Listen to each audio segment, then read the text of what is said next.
नमस्कार। पंथ पड़ाव में आपका स्वागत है। आज कहानियों का सफ़रनामा में श्री अमरकांत जी की लिखी कहानी बहादुर।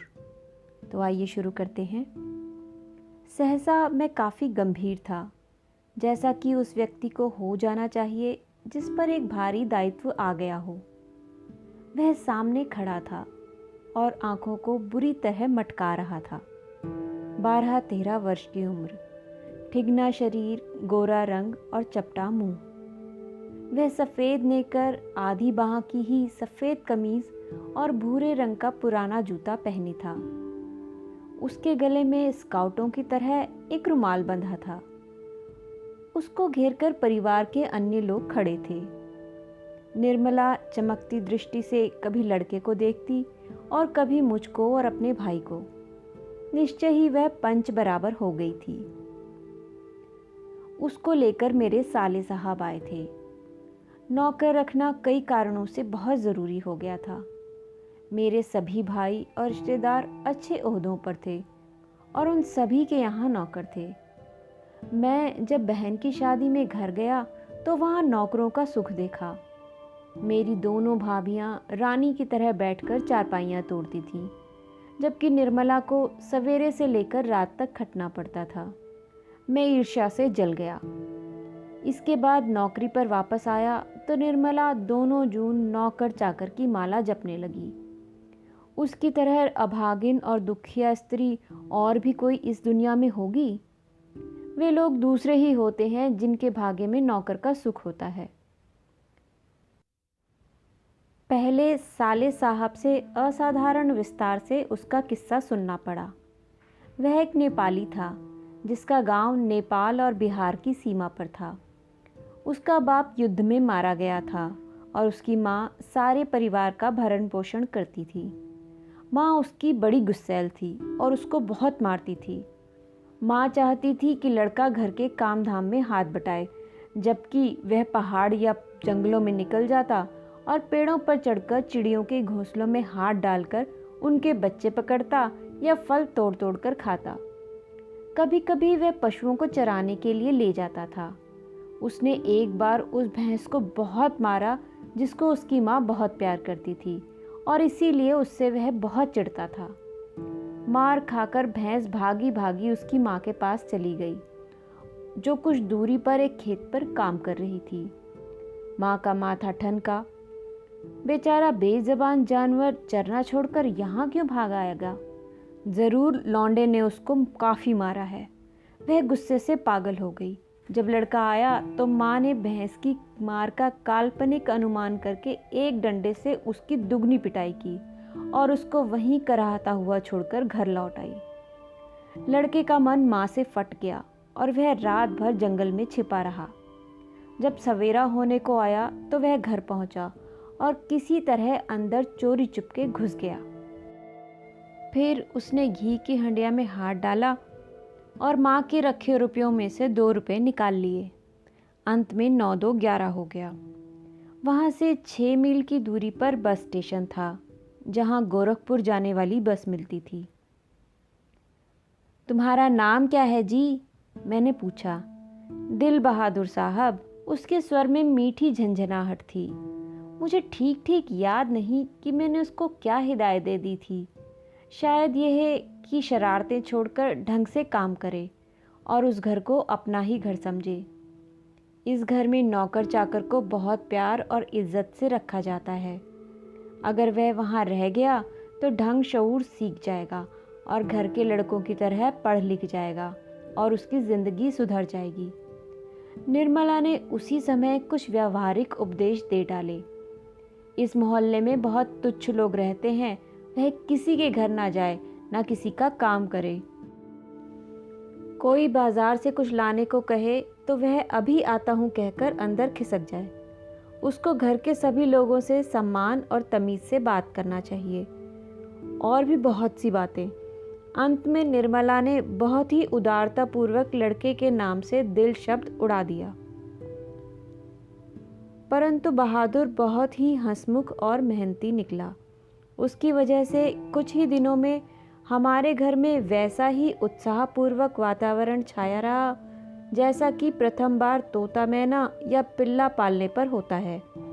सवेरे सवेरे ही मोहल्ले के छोटे छोटे लड़के घर के अंदर आकर खड़े हो जाते और उसको देखकर हंसते या तरह तरह के प्रश्न करते।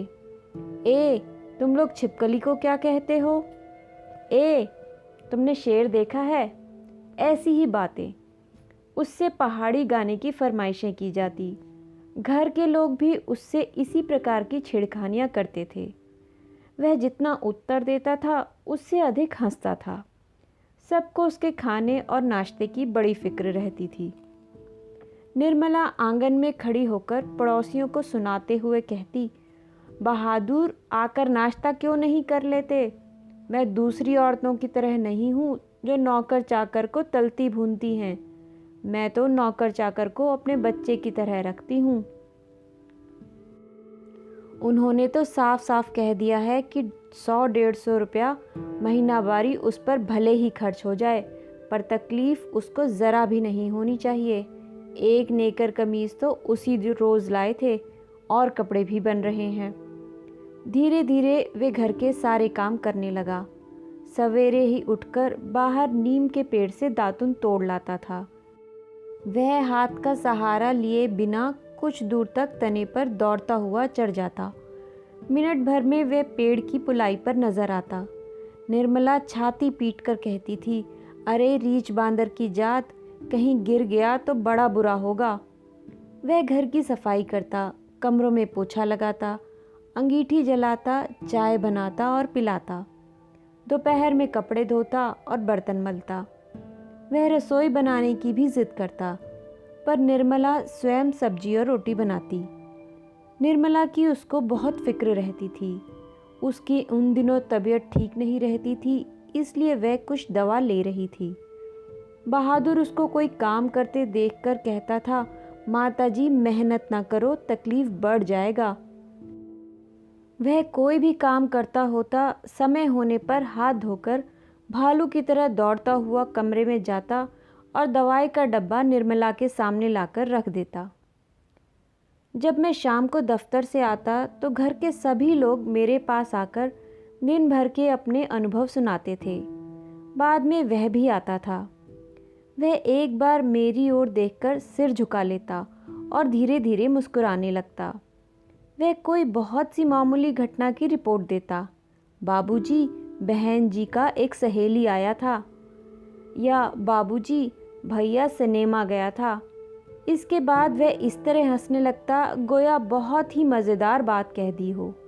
उसकी हंसी बड़ी कोमल और मीठी थी, जैसे फूल की पंखुड़ियाँ बिखर गई हों। मैं उससे बातचीत करना चाहता था, पर ऐसी इच्छा रहते हुए भी मैं जानबूझकर बहुत गंभीर हो जाता और दूसरी ओर देखने लगता था। निर्मला कभी कभी उससे पूछती थी, बहादुर, तुमको अपनी माँ याद नहीं आती? नहीं। क्यों? वह मारता क्यों था? इतना कहकर वह खूब हंसता था, जैसे मार खाना खुशी की बात हो।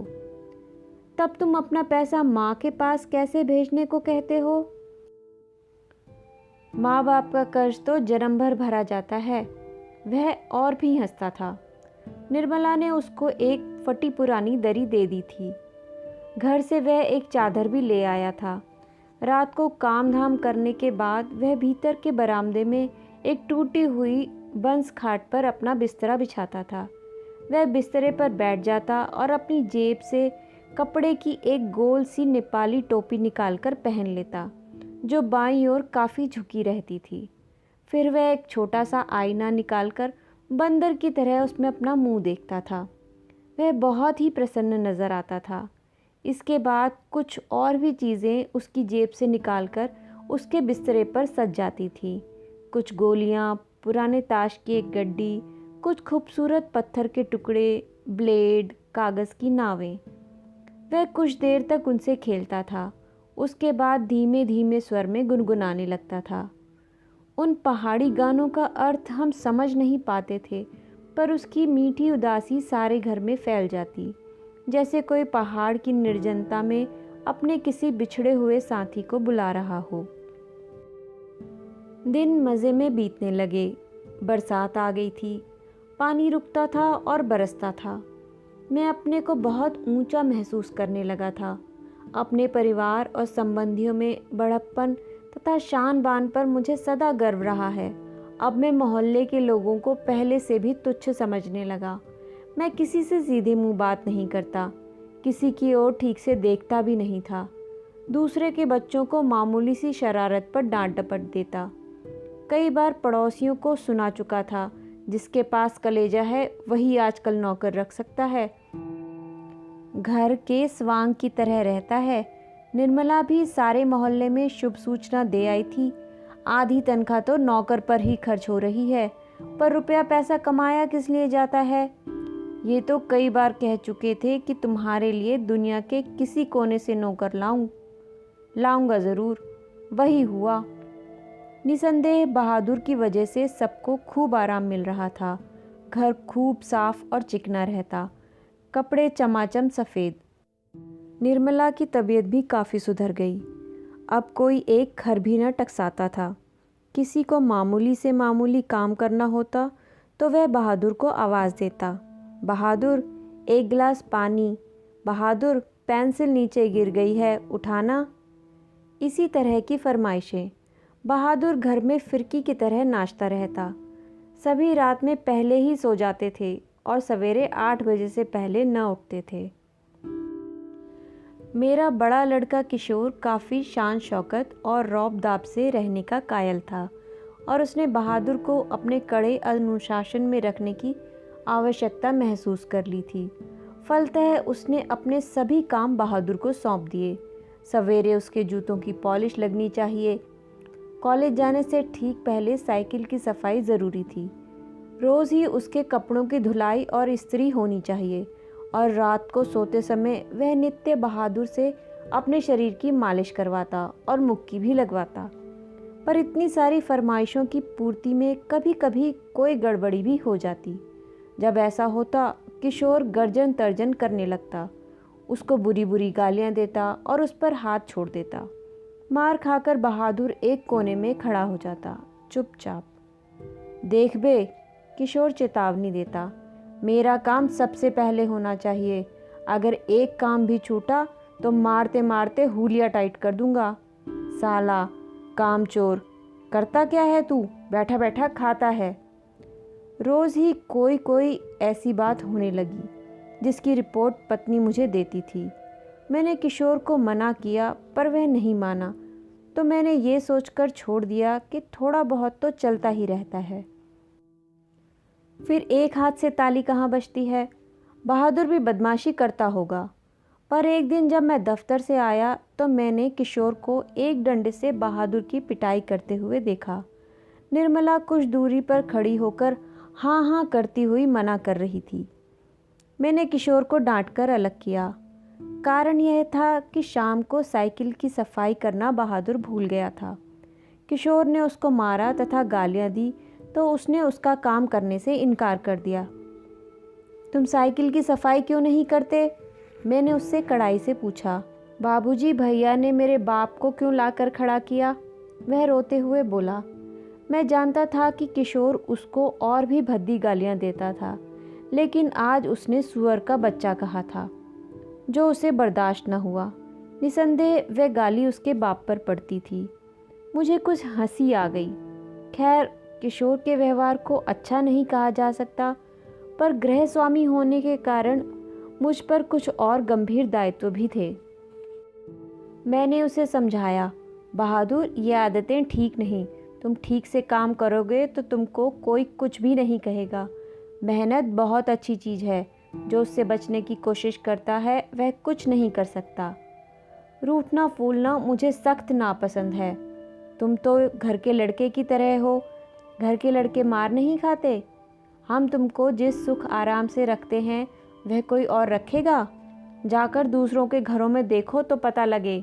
नौकर चाकर पेट भर भोजन के लिए तरसते रहते हैं। चलो, सब खत्म हुआ, अब काम धाम करो। वह चुपचाप सुनता रहा, फिर हाथ मुंह धोकर काम करने लगा। जल्दी ही वह प्रसन्न भी हो गया। रात में सोते समय वह अपनी टोपी पहनकर देर तक गाता रहा। लेकिन कुछ दिनों बाद एक और भी गड़बड़ी शुरू हुई। निर्मला बहुत पतली पतली रोटियां सेकती थी, इसीलिए वह रोटी बनाने का काम बहादुर से नहीं लेती थी। लेकिन मोहल्ले की किसी औरत ने उसे यह सिखा दिया कि परिवार के लिए रोटियां बनाने के बाद वह बहादुर से कहे कि वह अपनी रोटी खुद बना लिया करे, नहीं तो नौकर चाकर की आदत खराब हो जाती है। महीन खाने से उनकी आदत बिगड़ जाती है। यह बात निर्मला को जच गई थी और रात में उसने ऐसा ही प्रयोग किया। वह अपनी रोटियां बनाकर चौके से उठ गई। बहादुर का मुंह उतर गया। वह चूल्हे के पास सिर झुकाकर चुपचाप खड़ा रहा। क्या हो गया रे? निर्मला ने पूछा। वह कुछ नहीं बोला। चल चुपचाप अपनी रोटियां बना। तू सोचता है मैं तुझे पतली पतली नरम नरम रोटियां सेक कर खिलाऊंगी? तू कोई घर का लड़का है? नौकर चाकर तो अपना बना कर ही खाते हैं। तीता तो इसको इसलिए लग रहा है कि सारे घर के लिए मैंने रोटियां बनाई, इसको अलग करके इसके साथ भेद क्यों किया? वाह रे, इसके पेट में तो लंबी दाढ़ी है। समझ जा, रोटियां नहीं सेकेगा तो भूखा रहेगा। पर बहादुर उसी तरह खड़ा रहा तो निर्मला का गुस्से से बुरा हाल हो गया। उसने लपक कर उसके गाल पर 2-3 थप्पड़ जड़ दिए। सूअर कहीं के, इसीलिए तुझे किशोर मारता है, इसी वजह से तेरी माँ भी मारती होगी। चल बना रोटी। मैं नहीं बनाऊंगा। मेरी माँ भी सारे घर की रोटी बनाकर मुझसे रोटी सिखवाती थी। वह रोने लगा था। तो क्या मैं तेरी माँ हूँ कि तू मुझसे जिद कर रहा है? घर के लड़कों के बराबर बन रहा है? मारते मारते मुंह रंग दूंगी। पर उसने अपने लिए रोटी नहीं बनाई। मुझे भी गुस्सा आया। मैंने उसको डांटा और समझाया, पर वह नहीं माना। रात भर वह भूखा ही रहा। पर सवेरे उठकर वह पहले की तरह ही हंसने लगा। उसने अंगीठी जलाकर अपने लिए रोटियां सेकी। अपनी बनाई मोटी और भद्दी रोटियों को देखकर वह खिलखिलाने लगा। फिर रात की बची हुई सब्जी से उसने खाना खा लिया। लेकिन निर्मला का हाथ भी खुल गया था। वह उससे कुछ चिढ़ भी गई थी। अब बहादुर से कोई भी गलती होती तो वह उस पर हाथ चला देती। उसको मारने वाले अब घर में 2 व्यक्ति हो गए थे और कभी कभी एक गलती के लिए उसको दोनों मारते। बरसात बीत गई थी। आकाश दर्पण की तरह स्वच्छ दिखाई देता। मैंने बहादुर की माँ के पास चिट्ठी लिखी थी कि उसका बेटा मेरे पास मज़े में है और मैं उसकी तनख्वाह के पैसे उसके पास भेज दिया करूँगा। लेकिन कई महीनों के बाद भी उधर से कोई जवाब नहीं आया था। मैंने बहादुर से कह दिया था कि उसका पैसा यहाँ जमा रहेगा, जब वह घर जाएगा तो लेता जाएगा। पर अब बहादुर से भूल गलतियाँ अधिक होने लगी थी। शायद इसका कारण मारपीट और गाली गलौज हो। मैं कभी कभी इसको रोकना चाहता था, पर यह सोचकर चुप लगा जाता कि नौकर चाकर तो मारपीट खाते ही रहते हैं। एक दिन रविवार को मेरी पत्नी के एक रिश्तेदार आए। वह बीवी बच्चों के साथ थे। वे अपने किसी खास संबंधी के यहाँ आए थे, तो यहाँ भी भेंट मुलाकात करने के लिए चले आए थे। घर में बड़ी चहल पहल मच गई। मैं बाज़ार से रोहू मछली और देहरादूनी चावल ले आया। नाश्ता पानी के बाद बातों की जलेबी छनने लगी। पर इसी समय एक घटना हो गई। अचानक उस रिश्तेदार की पत्नी नीचे फर्श पर झुककर देखने लगी। फिर उन्होंने चारपाई के अंदर झांक कर देखा। अंत में कमरे में अंदर गई और फर्श पर पड़े कागज़ों को उठाकर जांच पड़ताल करने लगी। क्या बात है? मैंने पूछा। रिश्तेदार की पत्नी ज़बरदस्ती मुस्कुराकर मजबूरी में सिर हिलाते हुए बोली, क्या बताएं, 11 रुपये साड़ी के खूंट में से निकालकर यहीं चारपाई पर रखे थे, पर वे मिल नहीं रहे। आपको ठीक से याद है ना? हाँ हाँ, खूब अच्छे से याद है। ये रुपये मैंने खूंट में बांध कर रखे थे। रिक्शे वाले को देने के लिए खूंट खोला ही था। फिर वे रुपये चारपाई पर रख दिए थे कि 4 रुपये की मिठाई मंगा लूँगी और कुछ बच्चों के हाथ पर रख दूँगी। रास्ते में कोई ढंग की दुकान नहीं मिली थी, नहीं तो उधर से ही ले आती। किसी के यहाँ खाली हाथ जाना अच्छा नहीं लगता। बताइए, अब तो मैं कहीं की ना रही। फिर मेरी ओर झुककर धीमे स्वर में कहा, ज़रा उससे पूछिए ना, वह इधर आया था। कुछ देर यहाँ खड़ा रहा, फिर तेजी से बाहर चला गया था। अरे नहीं, वो ऐसा नहीं है। मैंने कहा। You do not know, these people are expert in this art, रिश्तेदार ने कहा। मैंने बहादुर की ओर तिरछी दृष्टि से देखा। वह सिर झुकाकर आटा गूंद रहा था। उसके चेहरे पर संतुष्टि और प्रफुल्लता थी।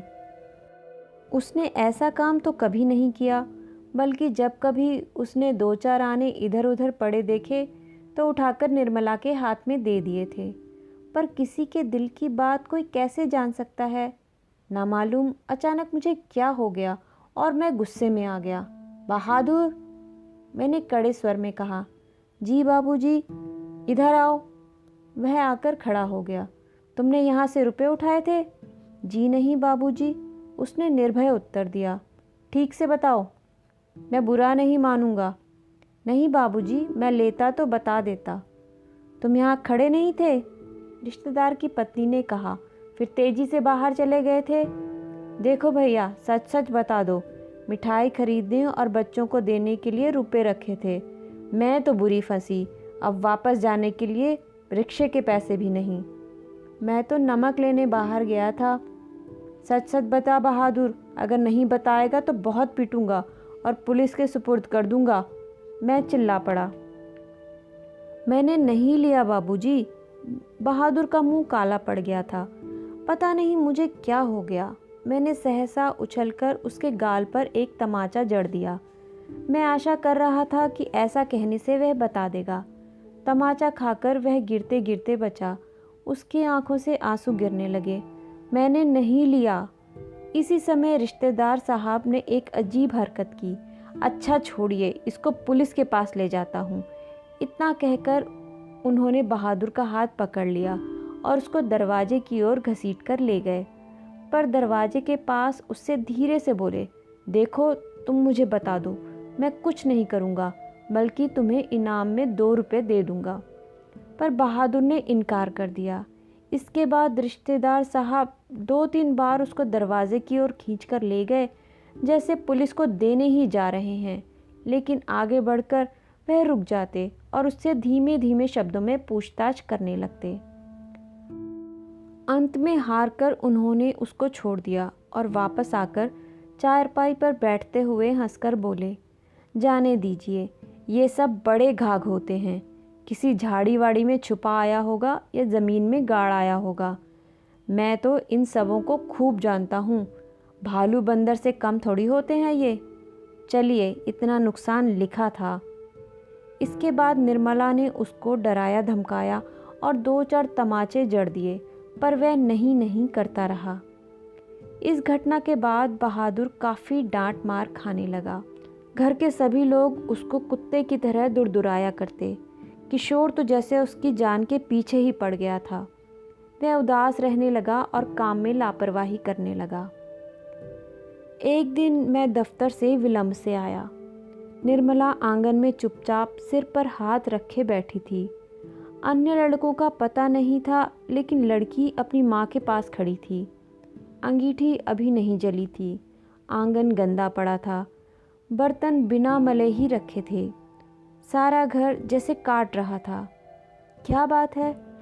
मैंने पूछा। बहादुर भाग गया। भाग गया? क्यों? पता नहीं, आज तो कुछ हुआ भी नहीं था। सवेरे से ही बड़ा प्रसन्न था। हमेशा माताजी माताजी किए रहा। दोपहर में खाना खाया।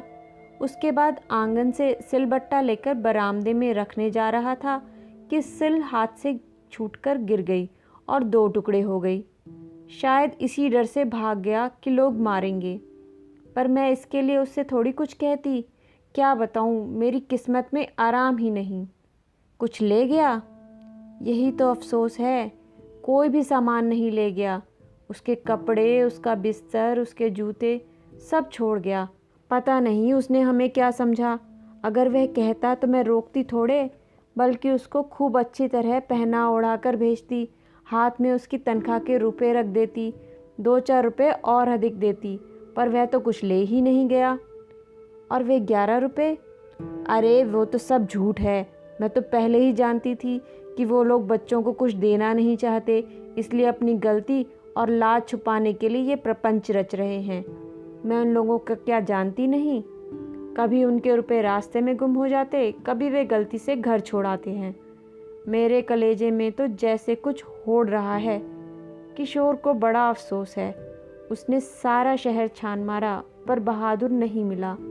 किशोर आकर कहने लगा, अम्मा, एक बार भी अगर बहादुर आ जाता तो मैं उसको पकड़ लेता और कभी जाने न देता, उससे माफ़ी मांग लेता और कभी नहीं मारता। सच, अब ऐसा नौकर कभी नहीं मिलेगा। कितना आराम दे गया है वह। अगर वह कुछ चुरा कर ले गया होता तो संतोष हो जाता। निर्मला आंखों में आंचल रखकर रोने लगी। मुझे बड़ा क्रोध आया। मैं चिल्लाना चाहता था पर भीतर ही भीतर मेरा कलेजा जैसे बैठ रहा हो। मैं वहीं चारपाई पर सिर झुकाकर बैठ गया। मुझे एक अजीब सी लघुता का अनुभव हो रहा था। यदि मैं ना मारता तो शायद वह ना जाता। मैंने आंगन में नज़र दौड़ाई। एक और स्टूल पर उसका बिस्तर रखा था। अलगनी पर उसके कुछ कपड़े टंगे थे। स्टूल के नीचे वह भूरा जूता था जो मेरे साले साहब के लड़के का था। मैं उठकर अलगनी के पास गया तो उसके नेकर की जेब में हाथ डालकर उसके सामान को निकालने लगा। वही गोलियां, पुराने ताश की गड्डी, खूबसूरत पत्थर, ब्लेड, कागज़ की नावें। बस इतनी ही कहानी थी बहादुर की। उम्मीद है आपको पसंद आई होगी। फिर मिलेंगे एक नए सफ़र में एक नई कहानी के साथ। नमस्कार।